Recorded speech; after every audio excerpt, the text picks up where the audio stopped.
really, really excited to be here talking to you all. This conference has been awesome. I've been kind of a devout Anaconda user for years, so it's great to get out here to Austin. I'm going to talk to you today about empowering people, so it's a little bit different focus than some of the more technology-driven talks. So I am here from Accenture Tech Labs. We're based in Salesforce Tower in San Francisco. We are about 250 people around the globe in a 400,000 plus person organization, and the organization does consulting. So we're kind of an accounting error within that bigger corporation, and what we try to do is research and development on emerging technology that's going to impact that business over the next 2 to 5 years. So the project that we're going to talk about today, real-time machine learning, is one of these efforts to understand kind of how shaping the dynamics of applying machine learning is impacting business, and how that's going to, like was just said, how that's going to power a revolution in business process. And this is really building on the foundation that amazing organizations like Anaconda have already laid, where we've already gone from, just 5 years ago, 8 years ago, it took years to deploy a machine learning system. It took years, from conceptualization to product to make that happen. And now you can have a small team do that in a matter of weeks. That's already just astounding progress. So what we're trying to do with real-time machine learning is build on top of these tools that are out there, these open source platforms, and develop approaches to do work that cut that down by a few more orders of magnitude, and that let you leverage machine learning tools in a matter of maybe minutes or hours. So just to clarify, I'm not going to talk about online learning or continuous learning. We're not developing new algorithms here. Those are incredible research areas, and I'd love to engage with you about those after the talk, but that's not what real-time machine learning is focused on. So the problem that we're trying to solve with real-time machine learning is kind of broadly construed is data augmentation. And what we mean by this is that when you have somebody who's trying to make decisions about rows of data, and those decisions are not completely specified by the information that's actually in the data set, so by making a decision, you're adding something to that data set, then I would call that data augmentation. And this, it's essentially the same kind of thing as classification, except that with classification, we have the goal of eventually running an automated process that can make those decisions. And with data augmentation, we have this kind of very broad scope of work processes that people do, where whether it's deciding whether to retrain employees to use some new product that's hitting the market, or it's deciding where to invest in your company, or where to remediate data throughout your business. Those are all kinds of data augmentation decision processes. So if we're pulling in a data set that's has just a couple of different columns describing employees, and then we're making a decision, maybe it's yes, no, to retrain that employee for each case, but we can't make that decision just on the basis of these features. We need to know something about the employee, then we're augmenting that data set. The way that we do that with real-time machine learning at Accenture Tech Labs, the way that we're trying to power that process, the first step is just to measure the similarity between all of the rows of data. And so this way of thinking about approaching a data set is a little bit different than feature engineering, where we're focusing kind of very, very carefully on each individual feature and what it can contribute to our ability to apply machine learning. Instead, we're trying to kind of embed data into a space that is generally good for making decisions about that data. So we've gone through and defined a number of different techniques for different kinds of data that we think do a good job in general of capturing kind of a human sense of similarity between data points. You can kind of see here, if we take those columns, the employee ID, the job function, the job level, and the education of an employee, and we map those to a 50-dimensional vector that might have 10 features dedicated to that we've extracted from the education, and a few features dedicated to job level, depending on what your job function is. Basically, we're just trying to embed those 4 features that we had originally into this higher dimensional space in a way that is intuitive and that makes sense for the people that are going to work with the data. And then the next step in that process is to apply kind of standard data visualization methods. So we can use PCA or TSNE or UMAP or any number of other open source algorithms to generate a visualization, and then throw that into Bokeh and begin interacting with our data. And that interaction, using kind of existing tools and methods, allows employees who need to make decisions about the data to very quickly start to get a sense of both the local structure, so small clusters and clumps and variation in that data set, and also the global distribution of that data set. And that's just using tools that are already out there and building them into this pipeline that's going to help employees to kind of quickly navigate the data set. So you can kind of see here, we've grabbed some of these employees from that employee data set, and there's a few different clusters plotted, and then we're selecting one of those and inspecting the precise values for those data points. And then that's where we start to actually do some work with this kind of approach, is that we then allow employees to make decisions about the data, and we capture those decisions, and we augment the data. So we add those decisions to the data set. So we're going to have, in this case, we're going to have a person go in and click a label for either, yes, we should retrain these employees, or no, we should not retrain these employees. And we're going to do that in aggregate. And the reason that that works is because if we've done a good job of embedding the data in a generally useful way, then when the employee is navigating around and selecting different clusters and clumps of data, then they're going to naturally end up finding groups and sort of subdivisions within their data set that they can apply one common decision to a larger subset of that data. So instead of needing to inspect every single data point individually and decide, do we retrain this employee or not, they can kind of apply heuristics or apply rules to that data set. And then once they do, we're going to capture that, and that's where the real acceleration comes in, which is as soon as an employee makes a decision about the data, we're going to train a very lightweight classifier on, even if it's just 5 or 25 labels that they've provided to us. We're going to train a classifier on those labels. We're going to fit that on maybe 25 or 100 data points, and then we're going to predict for all of the unseen data points. And then we're going to basically have predictions for all of the points that the employee didn't label, right? All of the decisions that they didn't make. And that's really cool, right? It's kind of, that's standard classification. That's what everybody here is doing, right? Except that's not the goal. The goal is not to train the model and have the employee only need to look at 100 data points and then pass off the decision making. The goal is to embed that in a loop, similar to what's sometimes done with active learning approaches, but to embed that into a loop where we're using that lightweight, even disposable machine learning model to guide future decision making. So we're directing the human to pay more attention to, say, uncertain or outlier points within that data set. And so the human in the loop can basically, they can select some data points, they can navigate around their data set. Oh, there it goes. They can select some data points, they can navigate around the data set, they can apply labels, and then we can train a model and make predictions. And we can do that in about 1 second. And it's only because we're using very lightweight, very optimized models that are built in the Anaconda ecosystem that have been incredibly well tuned by people much smarter than me. So we can do that very quickly, and then we can feed both those predictions back to the user by kind of indicating on the, oh, I keep putting my finger over the laser, that's why. We can feed those predictions back to the human, so they can see the machine thinks that these employees ought to be retrained and that these employees ought not to be retrained. But we can also indicate to them that the machine thinks that they need to pay more attention to this cluster over here in the corner, or that they need to pay more attention to the outliers in this data set in order to improve the coverage over that data set. So once we've kind of powered this loop, the human can start to iterate. They can start to work through the data set. And the goal with that process is not to produce an accurate model, right? So our kind of end goal is not to automate them away. It's just to have them do kind of the same work that they would have done otherwise, whether that's, if they would have looked at 1,000 employee records and decided who to retrain, now maybe they only need to directly inspect 250 of those records, but they also need to validate the machine predictions for the remaining 750. And so we want to pay attention to the user experience of this tool and help them to do that very efficiently. So, okay, so that's kind of the approach. That's the technology that we've built.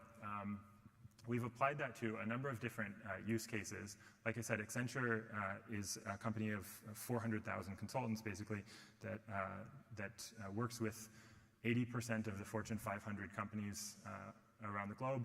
So we kind of have some insight into just about every industry you can think of, and as researchers, that means that we get to talk about applicability to a very broad range of problems. Some of the things that we've tried to apply this real-time machine learning approach to, human resources decision-making is kind of where we started. So in human resources, you tend to have really big piles of structured data or tabular data, but the decisions that you need to make, in general, are not fully determined by that data. You have to have very smart people that are applying complex business processes to make those decisions. So this approach allows us to augment and kind of enhance that decision-making, speed it up a bit, but not to replace the human. We've also applied this approach to streaming music classification, where we're getting like song sequences that listeners have listened to on a streaming music platform, and we're doing some kind of behaviorally driven genre discovery. And then more recently, we've been really interested in the idea of using this tool for data quality improvement, where we're either going to be extending data, joining data together, or normalizing data using this kind of approach. And that helps us to build, really large, like data repositories, centralized data repositories that don't have some of the poor data quality that you can get with automated approaches. So that's all for the kind of structured data version of the tool that we built out using numerical, categorical, and short string embedding. As we were working with this version of the tool, we kind of quickly realized that the approach we were using to string embedding really was not going to scale to longer documents at all. So we built out an entirely separate version of the tool for document mapping and tagging. And the way that version of the tool works is we built out a natural language processing pipeline. That pipeline kind of builds up a similarity measure and an embedding for documents within a corpus. And that gives us something that looks like kind of this clustery, clumpy distribution of data points for a bunch of documents that we might bring into the tool.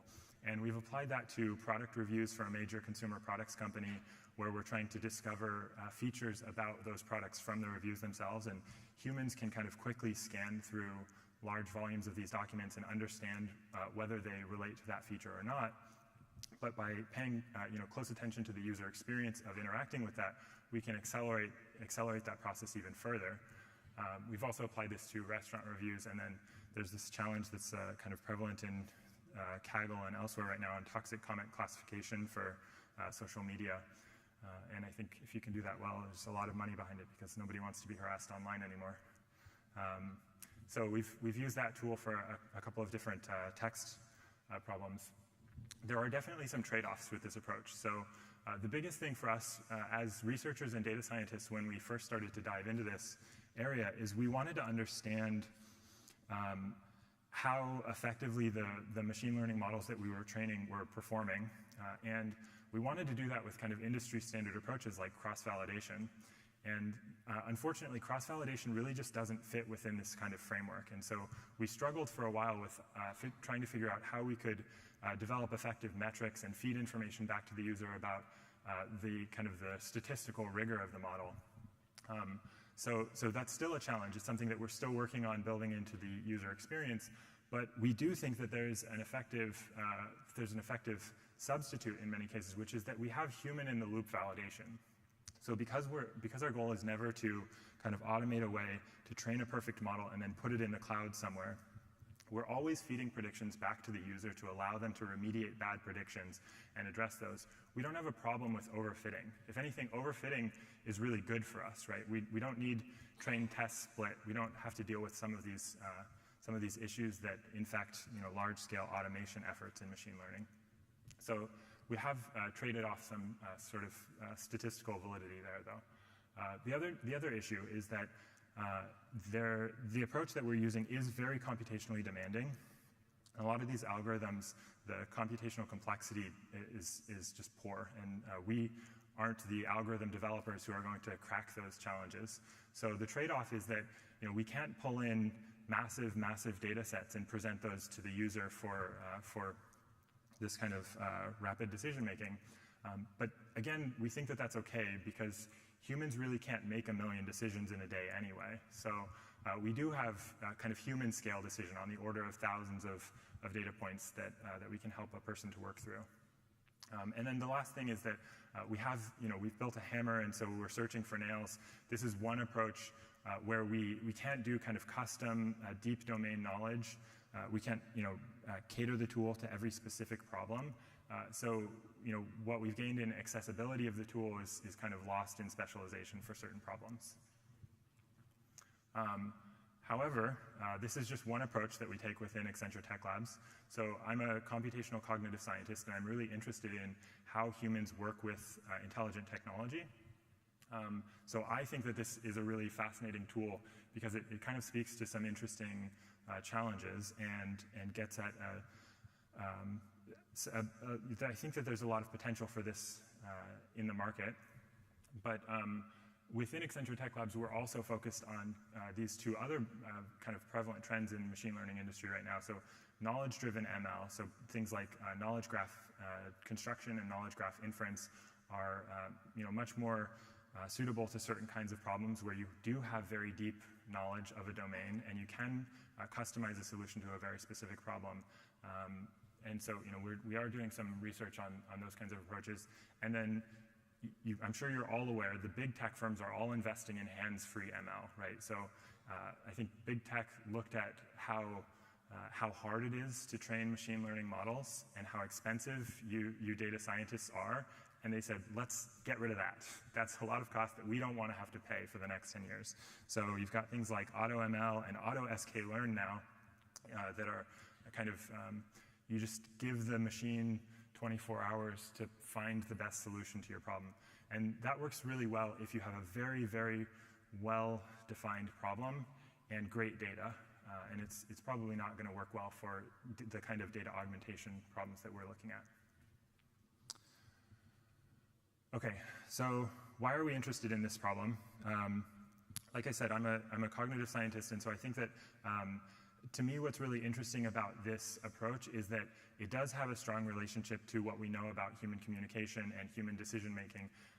And kind of the philosophy here, the big picture vision that we're maybe a few years out from, but that we're striving for, is we want to be able to train machine learning models by communicating information to machines in a natural way. So if you could sit down at your computer and have a conversation with a bot and it can learn something about a domain and then help you to make a lot more decisions than you could make if you were doing that one at a time, that could be really powerful. That could be a really effective way to help organizations deal with problems at large scale.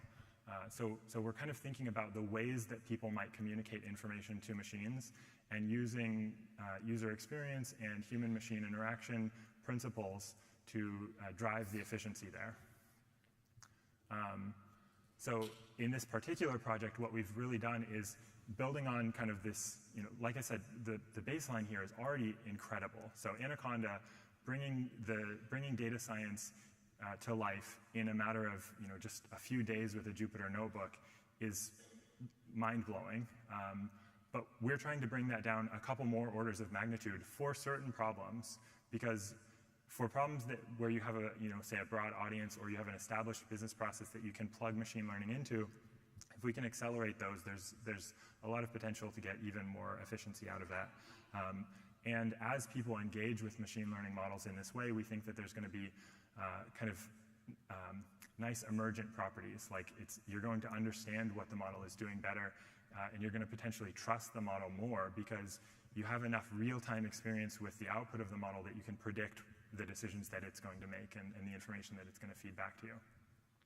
And we think that is kind of philosophically important for the future of machine learning, is to have trust between humans and intelligent technology in teams. So then kind of what's the long-term view here? There are a couple of things that are happening in technology right now that are really exciting and that are probably going to significantly impact data science. So one is that artificial intelligence accelerators are getting more powerful and less power hungry every year. So a separate project that's much less kind of directly applicable but is more long-term that I'm involved in, we're using these Intel Loihi-based Kapoho Bay chips, and these chips basically let us run brain models, not deep neural networks, which are kind of loosely brain-inspired, but actual models of the brain on silicon in real time, and potentially apply very complex artificial intelligence, but much more quickly and at lower power than we have been able to in the past. And so that capability, we think, is going to open up all kinds of new applications. So if you can put AI at the edge at a low power budget, right, and potentially at low cost, then maybe you can have shoes that learn your pattern of walking, or you can have glasses that learn something about the weather in your area, or all sorts of other interesting functions that potentially build on these foundations that have been laid with data interoperability and more controlled approaches to doing data science. So that's one thing. The other thing is that we're seeing just an explosion of incredible new interactive mediums. And so, we have extended reality and haptic gloves and like light field technology and all of these new ways of interacting with the computer that we can be applying to how we interact with machine learning models and with data. And those are going to potentially open up kind of new spaces for us to apply these same principles, right? So if we think about the user experience of working with a VR data visualization system, that's something that we can kind of optimize and iterate on until we get closer to this vision of having a very natural communication between a human and a machine. And then finally, kind of my personal horse in this race is that artificial intelligence and machine learning are dramatically increasing efficiency for all kinds of organizations today, and that's only going to accelerate over the next 5 to 10 years. So there's already just enormous amounts of like potential profit on the table. And we, as the researchers and engineers that are designing the new systems that organizations can put into practice, have choices that we can make about kind of where that new efficiency gets put to use. And I personally think that we should be using those tools in a way that's ethical and that helps individual workers to be more productive and to do more, rather than asking them to do less and automating away the tasks that people already do. And so I think that this is kind of the real-time machine learning work that we're doing is kind of a way to make that argument in practice, right? To get out there and say, hey, it is possible to build business processes and make money while still employing people and having humans, that have a real significant role in society. Okay, that's that. I'm Tim. My colleagues Yao and Dave are over here on the right. Thank you for listening.